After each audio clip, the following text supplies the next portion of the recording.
আজি যেহেতু জুবিন গাৰ্গৰ মৃত্যুৰ গোচৰৰ চতুৰ্থটো শুনানি জিলা সত্ৰ ন্যায়াধীশ আদালতত শুনানি হ'ব গতিকে সামগ্ৰিক কথাখিনি জানিব বিচাৰিছো আপোনাৰ পৰা জিতু হয় নিশ্চিতভাৱে প্ৰাণৰ শিল্পী জুবিন গাৰ্গৰ হত্যাকাৰীৰ যি গোচৰৰ আজি চতুৰ্থটো শুনানি ইতিমধ্যে তিনিটা কি শুনানি যি ভাৰ্চুৱেলি হৈ গৈছে তাৰ পিছতো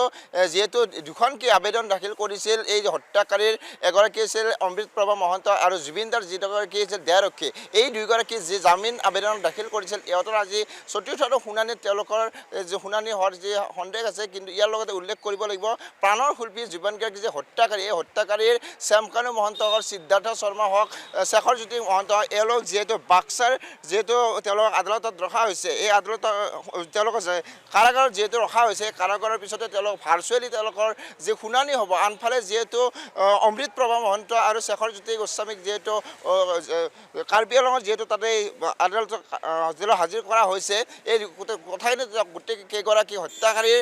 যি তেওঁলোকৰ ভাৰ্চুৱেলি তেওঁলোকৰ আজি শুনানি হ'ব ইতিমধ্যে উল্লেখ কৰিব লাগিব যে প্ৰাণৰ যিগৰাকী শিল্পী জুবিন গাৰ্গক হত্যাকাৰীৰ আজি প্ৰায় 4টা মাহ উকলি গ'ল সমগ্ৰ অসমবাসী আজি কিন্তু জুবিনদাৰ এই যি ন্যায়ৰ আশাত ৰৈ আছে কিন্তু ইফালে যেহেতু ভাৰ্চুৱেলি ইতিমধ্যে তিনিটা কি শুনানি হৈ যোৱাৰ পিছত পুনৰ আজি চতুৰ্থটি শুনানি ইতিমধ্যে কিছু সময়ৰ পিছত আৰম্ভ হ'ব ইত্যাদি যোৱা 3 জানুৱাৰীত দুই অভিযুক্তৰ জামিন বিচাৰি আদালতত যিহেতু তেওঁলোকে আবেদন দাখিল কৰিছিল আৰু এইফালে যিহেতু শ্যামকানু সিদ্ধাৰ্থ নিজাববীয়াকৈ তেওঁলোকে যিহেতু অধিবক্তা বিচাৰিছিল এই শ্যামকানু মহন্ত যিহেতু মূল অভিযুক্ত বা সিদ্ধাৰ্থ যিহেতু মূল অভিযুক্ত এই দুয়োগৰাকী যেহেতু নিজাববীয়াকৈ ইতিমধ্যে তেওঁলোকে যিহেতু তেওঁলোকে বিচাৰিছে অধিবক্তা বিচাৰিছে কিন্তু তেওঁলোকে জামিন পাব নেকি বা জামিনৰ বাবে আবেদন তেওঁলোকে কৰিব নেকি এনেলৈ প্ৰশ্ন কৰিছে বিভিন্ন গৰাকীয়ে কিন্তু কেতিয়ালৈকে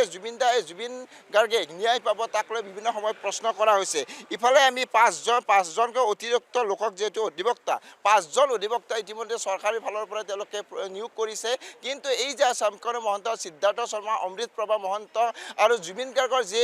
দেহৰক্ষী দুয়োগৰাকী আছিল এই দুয়োগৰাকী এগৰাকী নন্দেশ্বৰ পৰা ইতিমধ্যে জামিন আবেদন তেওঁলোকে জামিন আবেদন আৰু দাখিল কৰিছে আনফালে অমৃতপ্ৰভা মহন্তই জামিন আবেদন কৰিছে আৰু দুয়োগৰাকী ইতিমধ্যে অমৃতপ্ৰভাই নিজাববীয়াকৈ যিটো অধিবক্তা নিয়োগ কৰিছে কিন্তু কেতিয়ালৈকে তেওঁলোকে এই যে ন্যায় জুবিনদাক যিহেতু ছিংগাপুৰলৈ লৈ যায় হত্যা কৰাৰ যি কথা ইতিমধ্যে অসমৰ মুখ্যমন্ত্ৰীয়ে ইতিমধ্যে জনাইছে যে জুবিনদাক হত্যা কৰা বুলি ইতিমধ্যে জনাইছে তাৰ পিছতো ইহঁতক যিহেতু আজি 4টা মাহ উকলি যোৱাৰ পিছত ন্যায়ৰ আশাত ৰৈছে প্ৰত্যেকগৰাকী অসমীয়াই ইয়াৰ পিছতো যিহেতু পুনৰ ক'ব লাগিব জিলা সত্ৰাধিক ন্যায়ালয়ত আদালতত আজি যিহেতু শুনানি হ'ব আৰু শুনানিত যিহেতু ভাৰ্চুৱেলি শুনানি হ'ব যিটো উল্লেখ কৰা হৈছে বাক্সাৰ নিকাছী কাৰাগাৰত এই যি মূল অভিযুক্ত শ্যামকানু মহন্ত আৰু সিদ্ধাৰ্থ শৰ্মা জুবিনদাৰৰ যি দেহৰক্ষী নন্দেশ্বৰ বৰা আৰু আনগৰাকীক ৰখা হৈছে আনফালে সন্দীপন গাৰ্গ জুবিন গাৰ্গৰ যিগৰাকী ভাতৃ আছিল সন্দীপন গাৰ্গ তেওঁকো ৰখা হৈছে এই আটাইগৰাকী অৰ্থাৎ 7গৰাকী যি মূল অভিযুক্ত এই মূল অভিযুক্তৰ ভাৰ্চুৱেলি যিহেতু শুনানি হ'ব এই শুনানিৰ পিছতে সকলো কথা জানিব পাৰিব তাৰ লগতে উল্লেখ কৰিব লাগিব দুয়োগৰাকী অমৃতপ্ৰভা মহন্ত আৰু আনগৰাকী জুবিনৰ দেহৰক্ষী নন্দেশ্বৰ বৰা এই দুয়োগৰাকী যিহেতু 3 জানুৱাৰী যি তৃতীয়টো শুনানি হৈছিল সেই তৃতীয়টো শুনানিত তেওঁলোকে জামিন প্ৰদান কৰিছে জামিন তেওঁলোকৰ হৈছে আৰু আজি সেই জামিনৰ আবেদনৰ আজি যিহেতু শুনানি হ'ব আৰু শুনানিৰ পিছতে হয়তো তেওঁলোকে জামিন পাব নে তেওঁলোকক পুনৰ কাৰাগাৰত ৰখা হ'ব প্ৰতিটো কথা অসম লাইভৰ দৰ্শকক আমি জনাম কিন্তু ইয়াৰ লগতে উল্লেখ কৰিব লাগিব জুবিনৰ হত্যাৰ গোচৰৰ প্ৰক্ৰিয়া যিহেতু অধিবক্তা ৰাজ্য চৰকাৰৰ পৰা 5গৰাকী অধিবক্তা ইতিমধ্যে ৰাজ্য চৰকাৰৰ পৰা নিয়োগ কৰা হৈছে চৰকাৰী অধিবক্তাৰ বিষয়ে গৰিমা গাৰ্গে নিজাববীয়াকৈ অধিবক্তা এইফালে যিহেতু 3 জানুৱাৰীত যিটো শুনানি হৈছিল আৰু তাৰে পিছতে জানিব পৰা গৈছিল গৰিমা গাৰ্গে নিজাকৈ যিহেতু অধিবক্তা লৈছিল আৰু প্ৰদীপ তামুলী নামৰ যুৱ অধিবক্তাজনে নিয়োগ কৰিছিল জুবিন গাৰ্গৰ পৰিয়াল অৰ্থাৎ গৰিমা গাৰ্গে ইতিমধ্যে উল্লেখ কৰিব লাগিব যে যিহেতু হাফলঙৰ উপ কাৰাগাৰত যিহেতু শ্যামকানু শেখৰ জ্যোতি গোস্বামী আৰু অমৃতপ্ৰভা আনফালে যিহেতু বাক্সা কাৰাগাৰ যিহেতু ইফালে আছে শ্যামকানু মহন্ত সিদ্ধাৰ্থ শৰ্মা দুই দেহৰক্ষী আটাইকেইগৰাকী কিন্তু শুনানি হ'ব আজি চতুৰ্থটো শুনানি আৰু চতুৰ্থ শুনানিৰ পিছতে হয়তো কেতিয়ালৈ পুনৰ শুনানিৰ সময় ল'ব সেইটো কথা জানিব পাৰিম আনফালে যি দুয়োগৰাকী অমৃতপ্ৰভা মহন্ত আৰু অমৃতপ্ৰভা মহন্ত আৰু যিহেতু দেহৰক্ষী নন্দেশ্বৰ বৰা এই দুয়োগৰাকী যিহেতু তেওঁলোকে আবেদন দাখিল কৰিছে আবেদনৰ শুনানিত ইতিমধ্যে কি হ'ব প্ৰতিটো কথা পোহৰলৈ আহিব আনফালে ক'ব লাগিব প্ৰাণৰ শিল্পী জুবিন গাৰ্গক যেহেতু হত্যা কৰাৰ কথা উল্লেখ কৰিছে আৰু হত্যা কৰাৰ পিছত যে প্ৰাণৰ শিল্পীগৰাকী ন্যায় পাব নাই সেই কথা কিন্তু অসমবাসীয়ে আজিও ৰৈ আছে অপেক্ষা কৰি আছে কাৰণ প্ৰতিগৰাকী লোকে জুবিন দাৰ যিগৰাকী ঈশ্বৰস্বৰূপ ব্যক্তি আছিল সেইগৰাকী মহান ব্যক্তি এগৰাকী ঈশ্বৰস্বৰূপ ব্যক্তিৰ ন্যায়ৰ কাৰণে আশাত ৰৈ কাৰণ সেইগৰাকী মহান ব্যক্তিক ৭ সাগৰ ১৩ নৈ পাৰ কৰি ছিংগাপুৰত যিহেতু লৈ গৈছিল আৰু ছিংগাপুৰত লৈ যাই কৰি তেওঁলোকৰ অৱহেলা হওক বা আন ক্ষেত্ৰতে হওক জুবিন দাক যি হত্যা কৰিছে এই হত্যাৰ ন্যায় কেতিয়ালৈ পাব বা ৭ অভিযুক্তই কেতিয়ালৈ তেওঁলোকে কেতিয়ালৈকে অভিযুক্তই কেতিয়ালৈ শাস্তি প্ৰদান কৰিব তাক লৈ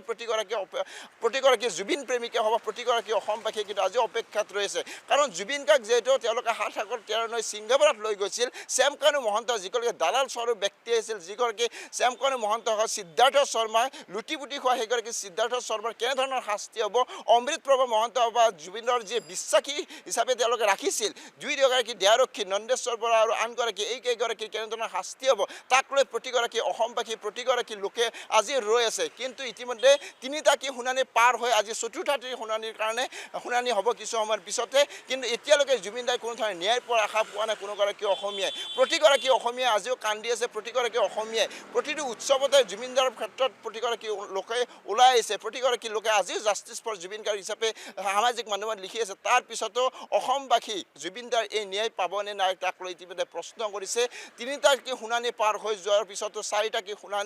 চতুৰ্থটি শুনানি আজি আৰম্ভ হ'ব কিন্তু শ্যামকানু মহন্ত বা সিদ্ধাৰ্থ শৰ্মা তেওঁলোকে